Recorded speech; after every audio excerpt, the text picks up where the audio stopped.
প্রতিদিন সকালবেলা যে ট্রেন দক্ষিণ ভারতে যাচ্ছে, রাত্রিবেলা যে ট্রেন পশ্চিম ভারতে অন্য জায়গায় যাচ্ছে, হ্যাঁ সেটাই বলছি, আমি ওইটাই দেখেছি। সেক্ষেত্রে এই যে হাজার হাজার ছেলেমেয়ে, অল্প বয়স্ক ছেলেমেয়ে বাইরে চলে যাচ্ছে, কেন যাচ্ছে? যদি পশ্চিম বাংলায় তার পরিবার পরিজন আত্মীয় স্বজন যেখানে আছে সেইখানে যদি তার জন্য একটা যোগ্য কাজের ব্যবস্থা হতো, তাহলে কেউ কি নিজের ইচ্ছায় পরিবার পরিজন ছেড়ে কয়েক হাজার কিলোমিটার দূরে, কয়েকশো কিলোমিটার দূরে কাজে যাবে? যাবে না। পশ্চিমবাংলায় গত 13 বছর ধরে কাজ হয়নি, না কেন্দ্রের সরকার না রাজ্যের সরকার কোনো কাজ করেনি। ফলে শিল্প যদি তৈরি না হয়, কলকারখানা যদি না হয়, তাহলে ছেলেমেয়েরা কাজ পাবে কোথায়? ফলে বাধ্য হচ্ছে তারা বাইরে চলে যেতে।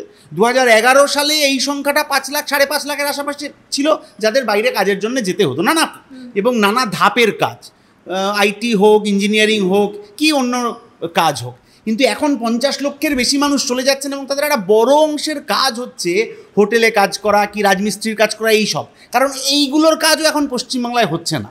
কেউ যদি ক্রমাগত মিথ্যে বলে যেতে থাকেন, সেলাইয়ের কাজ করতেও যাচ্ছে এবং তারা বলছে এখানে কাজ হলেও সেটার মজুরি তো এক কম, আর দুই মালিক বা অন্যরা নেতারা দালালি করে তাদের টাকাটাও মেরে দেয়। এক্স্যাক্টলি এইটাই তো কথা, যে এক হচ্ছে কাটমানিতে গোটাটা 6 লাখ হয়ে গেছে, যার জন্যে যারা কাজ করছেন তারা টাকা পাচ্ছেন না।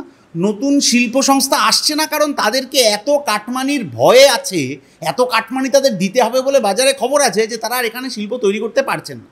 মুখ্যমন্ত্রী বললেন আমি পরিযায়ী শ্রমিকদেরকে বছরে 5,000 টাকা 1 বছর পর্যন্ত দেব প্রতি মাসে। অথচ যে পরিযায়ী শ্রমিক বাইরে যাচ্ছেন, আপনি তাদের থেকে খবর নিলে জানতে পারবেন যে তাদের ওই বাইরের রাজ্যগুলোতে রোজগার অনেক বেশি হচ্ছে। কেরালার খবর আমি জানি 800-900 টাকা ডেইলি ওয়েজে কাজ হচ্ছে। তাহলে যিনি ওইটা ওখানে পাচ্ছেন, তিনি আগামী 1 বছর মাসে 5,000 টাকা পাবেন, এই ভরসায় পশ্চিমবাংলায় ফিরবেন কি করে? এইটা জানেন বলে মুখ্যমন্ত্রী ক্রমাগত হচ্ছে যে মিথ্যে দিয়ে বাস্তব রূঢ় যন্ত্রণার বাস্তবটাকে আড়াল করার চেষ্টা করছেন। আপনি বলতে চাইছেন যে মুখ্যমন্ত্রী জানে তারা ফিরবে না, তাকে টাকাটাও দিতে হবে? টাকা দিতে হবে নিশ্চয়ই। আগে তো ইলেকটোরাল বন্ড ছিল, এখন সেটা নেই। ফলে টাকা যে ওই জব কার্ড ধরে যদি টাকা ইস্যু হয়, যে যাদের জব কার্ড আছে তাদের নামে আমি 5,000 টাকা করে ইস্যু করব, তাহলে আগে যেমন 100 দিনের কাজের টাকাও ওই তৃণমূল নেতার বাড়িতে গিয়ে ব্যাঙ্ক অ্যাকাউন্টে গিয়ে ঢুকতো, এবারও হয়তো ওই 5,000 টাকাগুলো ওই জব কার্ড ধরে ওই নেতাদের কাছে গিয়ে পৌঁছাবে, যেটা হচ্ছে যে তৃণমূল আবার নির্বাচনে খরচ করবে। হতেই পারে। এর মানে এটা যে হবে না, দুর্নীতি যে হবে না তৃণমূল থাকলে, এটা আজ অব্দি কেউ গ্যারান্টি করতে পারেনি। বিজেপি মাঝখানে খুব ডায়লগ দিয়েছিল গ্যারান্টি করবে বলে, কিন্তু ওরাও মোটামুটি সেটিং করে নিয়েছে। ফলে ওই জব কার্ড ধরে যদি আবার পরিযায়ী শ্রমিকের হিসেব ধরে টাকা দেওয়া হয়, যে তালিকা পরিযায়ী শ্রমিকের তৈরি হবে তার মধ্যে কোথা থেকে নাম ঢুকে যাবে, তাদের নামে 5,000 টাকা অ্যালট হয়ে যাবে, এই দুর্নীতি যে হবে না সেটা কেউ গ্যারান্টি করতে পারবে না। 22 লক্ষের কথা মুখ্যমন্ত্রী বারংবার বলেন, আমি যে সমস্ত পরিযায়ী শ্রমিকের সঙ্গে কথা বলেছি তাদের কারোরই নাম রেজিস্টার করা নেই, তাহলে তো তারা ভুতুরে নাম। পশ্চিমবাংলায় এই ধরনের জব কার্ডে ভুতুরে নাম, পশ্চিমবাংলায় এই ধরনের ভোটার লিস্টে ভুতুরে নাম, এগুলো সব তৃণমূলের চাপে রয়েছে। কর্পোরেশন নির্বাচনে আমাদের অনেকের ঠাকুরদা ঠাকুমা এসে ভোট দিয়ে চলে গেছেন, দেখতে পাইনি কিন্তু ভোট পেয়েছেন। 99%, 97% করে ভোট পেয়েছেন। কাউন্সিলর থেকে এমপি সবাই তৃণমূলের। কী করে হলো? ওই যে ভুয়ো নাম, তেমনি ওই ভুয়ো জব কার্ড। যারা আক্ষরিক অর্থে পরিযায়ী শ্রমিক, যাদেরকে আপনি ট্রেনে দেখা করেছেন, কথা বলেছেন, তাদের কারোর নাম নেই, কিন্তু যে হয়তো বাড়িতে বসে রয়েছে বা যার নামে হয়তো কোনো অস্তিত্বই নেই, সেরকম হাজার হাজার নামে জব কার্ড বেরিয়ে গেছে। এবার সেই জব কার্ডের নাম ধরে যখন 5,000 টাকা করে মাসে মাসে ঢুকবে, ওইটা আসলে ঢুকবে ওই পঞ্চায়েতের নেতা, কি এমপি, কি এমএলএ, কি অমুক তমুক নেতার অ্যাকাউন্টে। ওইখান থেকে দুর্নীতি হবে। ওইখান থেকে বলা হবে যে ঠিক আছে তুই আসিস, তোকে আমি দয়া করে কিছু দেবো। কিন্তু যে অধিকারের ভাবনাটা আগে ছিল, শ্রমিকের যে অধিকারের ভাবনা, সেই অধিকারের জায়গা থেকে তাকে দয়ার জায়গায় নামিয়ে আনার ন্যাক্কারজনক কাজটা তৃণমূল করছে। মমতা বন্দ্যোপাধ্যায় তো আরও একটা শ্রী নতুন চালু করছেন, সমশ্রী। তিনি বলছেন যে আমার অনেকগুলো শ্রী আছে, এবার আর একটা শ্রী, সেটা হলো সমশ্রী। পশ্চিমবাংলায় একটাই শ্রী আছে, সেটা হচ্ছে বিশ্রী এবং কুশ্রী। এর বাইরে পশ্চিমবাংলার আর কোনো শ্রী বর্তমানে অবশিষ্ট নেই। মুখ্যমন্ত্রী বলছেন আপনারা ফিরে আসুন, আমি থাকতে বা আমার পরবর্তী যারা আছে তারা কেউ থাকতে আপনাদের কোনো চিন্তা করতে হবে না, আপনাদের ছেলেমেয়েকেও এখানকার স্কুলে ভর্তি করিয়ে দেওয়া হবে, তাদের বছর ড্রপ হবে না। কিন্তু মুখ্যমন্ত্রী তাহলে চিন্তা করছেন পরিযায়ীদের জন্য। উনি যে বলছেন ফিরে আসুন, আমি থাকতে কোনো চিন্তা করতে হবে না, উনি থাকতেই তো সবাই পরিযায়ী শ্রমিক হয়েছে। 2011 সালে সংখ্যা ছিল 5 লাখ 5.5 লাখ, এখন সংখ্যাটা 50 লাখ পেরিয়ে গেছে। তো গত 13 বছরে উনি থাকতে, ওনার ভরসাতেই তো সবাই বাইরে চলে গেছে, কারণ বুঝে গেছে যে এখানে চুরি, দুর্নীতি, কাটমানি, মোবাইল নর্দমায় ফেলে দেওয়া, এই সমস্ত হবে। মানে মিম মেটেরিয়াল করার মতো হবে, দুর্নীতির মেটেরিয়াল সব থাকবে, কিন্তু যোগ্যদের কাজ হবে না। চাকরি প্রার্থীদের যোগ্যদের কাজ নেই, তেমনি শ্রমিকদেরও যোগ্যদের কাজ নেই। বলছেন ছেলে মেয়েদের স্কুলে ভর্তি করে দেবো তো?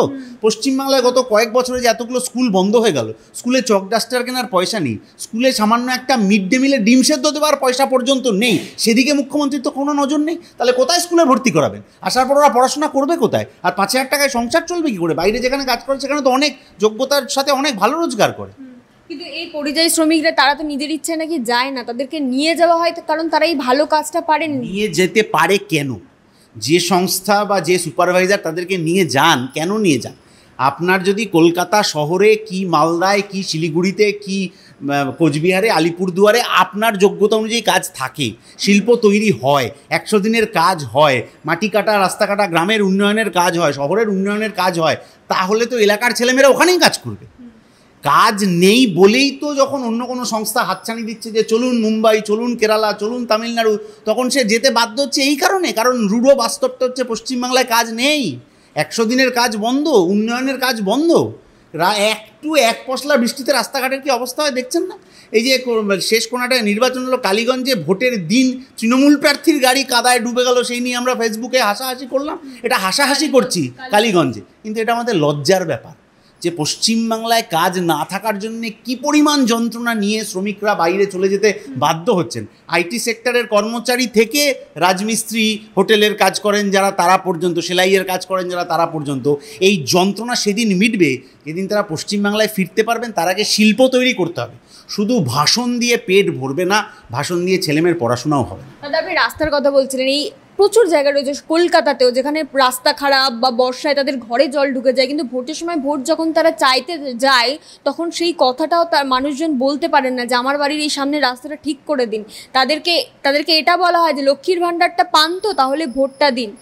এর থেকে কেন আপনারা তো এতবার মানুষের জন্য কথা বলছেন, মিছিল মিটিং মানুষকে বোঝাচ্ছেন, কিন্তু কোথাও গিয়ে কি তাহলে মানুষকে বোঝাতে পারছেন না? এই লক্ষ্মীর ভাণ্ডারের অবশ্যই মানুষের একটা বিরাট যন্ত্রণা আছে, এটা ফিল করতে হবে। প্রথমে আমাদেরও ফিল করতে হবে যে মানুষ এই আন্দোলনের কথা বলছেন, লড়াইয়ের কথা বলছেন, ঠিক সেই মানুষের হাতে সরকার কাজ তুলে দিতে চাইছে না।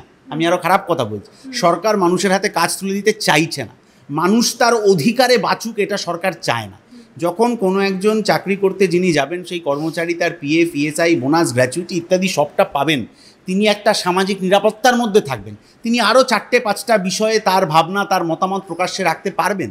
কিন্তু পিএফ নেই, ইএসআই নেই, বোনাস নেই, চাকরির পার্মানেন্ট কিছু নেই, সব কন্ট্রাকচুয়াল চাকরি, ওপরের মালিকের সুপারভাইজারের কথা না শুনলে 3 মাস পর ছাঁটাই হয়ে যাবে, ঠিকমতো মাইনেটা আসছে না, 2 মাস 3 মাস পর পর মাইনে আসছে, এইরকম একটা যন্ত্রণার মধ্যে দাঁড়িয়ে তখন মানুষ যে অসহায়তার মধ্যে থাকে, যে তীব্র সমস্যার মধ্যে থাকে, সবসময় তার পক্ষে ওই লড়াইয়ের কথা বলাটা সত্যি মুশকিল হয়। আজকে আপনি হয়তো এটা বুঝতে পারছি না, আমরা বোঝার চেষ্টা করছি, কিন্তু যে গ্রামের প্রত্যন্ত গরিব মানুষ, তার কাছে যখন কিছু নেই, মানে গ্রামের কৃষক ফসলের দাম বেড়ে যাওয়া, সারের দাম বেড়ে যাওয়া, কীটনাশকের দাম বেড়ে যাওয়ার জন্য যে যন্ত্রণায় আছে, সেটা আমি হয়তো শহরে বসে নাও বুঝতে পারি, কিন্তু তার জন্য তো মারাত্মক। আমি মুখে যা বলছি তার থেকে অনেক বেশি যন্ত্রণা। সেই যন্ত্রণার মধ্যে দাঁড়িয়ে সে যখন লড়াই করছে, তারপরে সে যখন সরকার বলছে এই প্রকল্পটা নাও, সে তো প্রকল্প নেবে। আগের সরকারও প্রকল্প দিত, এই সরকারও প্রকল্প দেয়। আগের সরকার প্রকল্পটা দিত যে এটা মানুষের অধিকার, মানুষ ভোট দিয়েছেন, গণতান্ত্রিক ব্যবস্থায় আছেন, এটা তার অধিকার। এখনের সরকার ব্যবস্থা করেছে যে এটা আমি দিচ্ছি। মুখ্যমন্ত্রী বলেন না আমি দিলাম, যেটা আমি দিলাম মানে তুমি পেলে, অর্থাৎ সরকারের কাছে দয়ার দান হিসেবে নিতে হবে। ফলে মানুষের বাঁচা মরার বিষয়টাকে অধিকারের জায়গা থেকে দয়ার দানে নামিয়ে আনার যে ব্যবস্থা তৃণমূল গত 13 বছরে করেছে, এটা তার একটা ফসল।